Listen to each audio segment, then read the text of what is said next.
திருவிக நகர் சட்டமன்ற தொகுதிக்கு உட்பட்ட பகுதியில் உள்ள ஒரு அரசு பள்ளியில் புதிய கட்டட திறப்பு விழா நிகழ்ச்சியின் போது குத்துவிளக்கு ஏற்றுவது தொடர்பான மரபு நெறிமுறை புரோட்டோகால் மீறப்பட்டதாக திருவிக நகர் சட்டமன்ற தொகுதி பேரவை உறுப்பினர் திருமதி மோ ரா பல்லவி அவர்கள் ஒரு மனுவினை என்னிடம் அளித்தார்.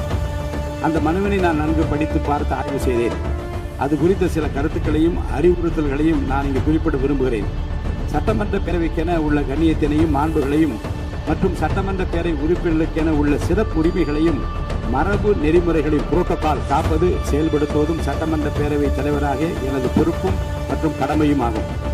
அரசால் வெளியிட்டுள்ள மரபு நெறிமுறைகளின்படி புரோட்டோகால் அரசமைப்பு தலைவர்கள் முதல் முக்கிய பிரமுகர்கள் வரை உள்ள ஒவ்வொருவரின் நிலைக்கு ஏற்ப முன்னுரிமை வரிசை முறை வாரண்ட் ஆஃப் ரெசிடென்ஸ் அமைக்கப்பட்டுள்ளது.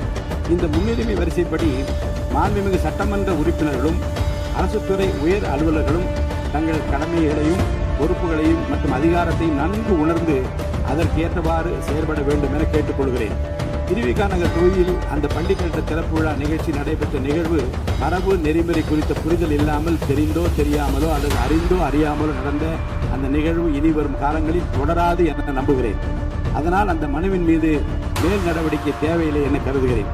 உரிமை மீறல் குழுவுக்கு அனுப்புவதோ வேறு வகையில் நடவடிக்கை எடுப்பதோ தேவையில்லை என்று கருதுகிறேன்.